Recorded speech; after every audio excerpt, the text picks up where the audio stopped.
মিষ্টিমুখ করিয়ে বিজয় সম্মেলনে মমতা বন্দ্যোপাধ্যায়ের নির্দেশে জনসাধারণের সঙ্গে নেতৃত্বদের এই জনসংযোগ প্রতি বছরই চলে আসছে রাজ্য জুড়ে।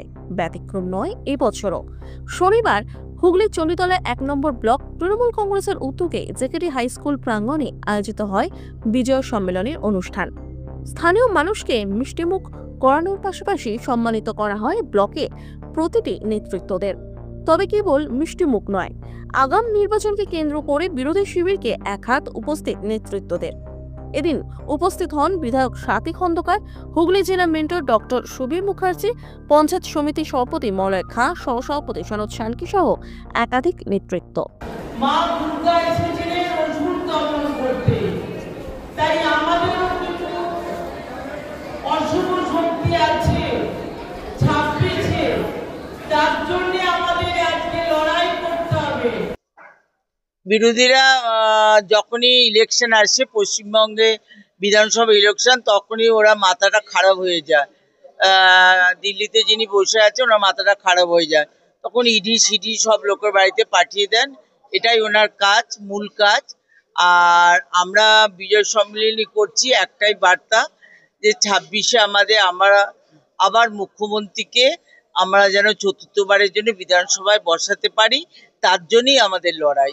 আপনাদেরই দলের বরিষ্ঠ সাংসদ সৌগত রায় কালকে বরানগরে বলেছে, যে দল মেলা খেলা নিয়ে থাকে তার রাজনৈতিক একটা মতিভ্রষ্ট ঘটে। এই কথাটাকে কিভাবে উনি একবারই সে কথাটা বলেন না। উনি যে কথাটা বলেছেন সে কথাটা হলো যে মেলা এবং খেলা নয়, আমাদের কর্মীদের আরো বেশি একাগ্রতা হতে হবে। এবং সবশেষে উনি বলেছেন যে এই নির্বাচনে আমাদের সকলকে জয়ী হতে হবে এবং আমাদের প্রার্থীকে দলকে জয়ী করতে হবে। এটা তো একদম সিনিয়রের তার তো কনসেপ্ট নিয়ে তিনি বলেছেন।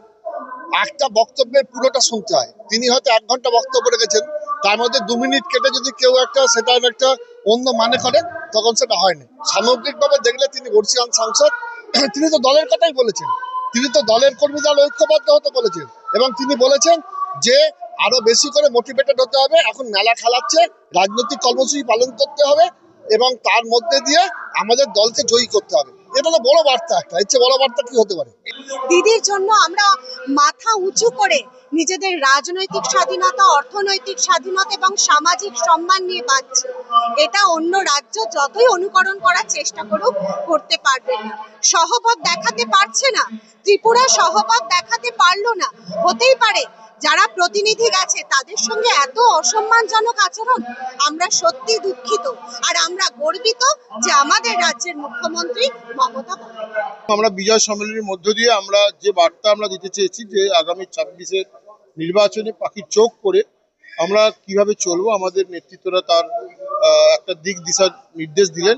মূলত আজকে বেশিরভাগটাই বিজয় সম্মেলন নিয়ে আলোচনা হয়েছে এবং আগামী দিনে আমরা বিভিন্ন অঞ্চলে অঞ্চলে বিজয় সম্মেলনী করছি এবং বিভিন্ন বুথে বুথেও বিজয় সম্মেলনী হবে এবং এর মধ্য দিয়ে আমাদের রূপরেখা তৈরি হয়ে যাবে।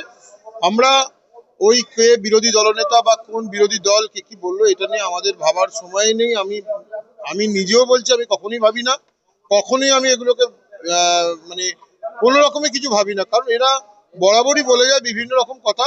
কিন্তু আমাদের দল দেখুন একটার পর একটা নির্বাচন পার হয়েছে, একটার পর একটা নির্বাচন পার হয়ে তার রেজাল্ট দেখেছেন আপনারা যে উত্তরোত্তর বাড়ছে, কোথাও কমছে না।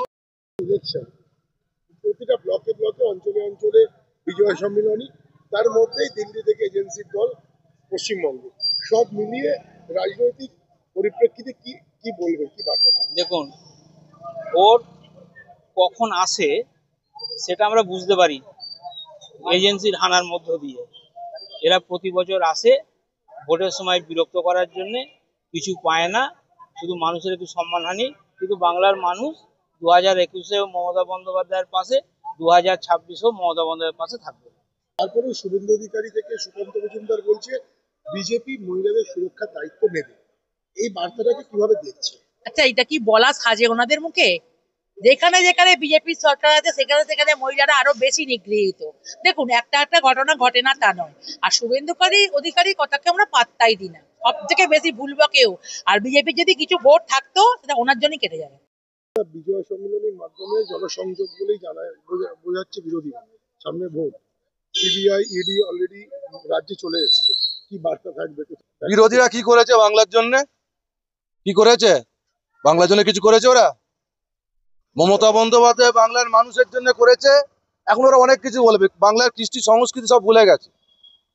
আজকে বাঙালিদেরকে অপমান করছে। কে আন্দোলন করছে? সিপিএম আন্দোলন করেছে? আজকে বিজেপির সাংসদরা আন্দোলন করেছে, প্রতিবাদ করেছে যে কেন এরকম করা হচ্ছে? আজকে বাংলা ভাষীদের উপর আক্রমণ হচ্ছে, বাংলা ভাষার উপর আক্রমণ হচ্ছে, বাংলা সংস্কৃতিকে আক্রমণ করছে, বাংলার মনীষীদেরকে আক্রমণ করছে। ওরা বাংলার কৃষ্টি সংস্কৃতি শেখাচ্ছে মমতা বন্দ্যোপাধ্যায়কে। আমরা তার আদর্শে অনুপ্রাণিত।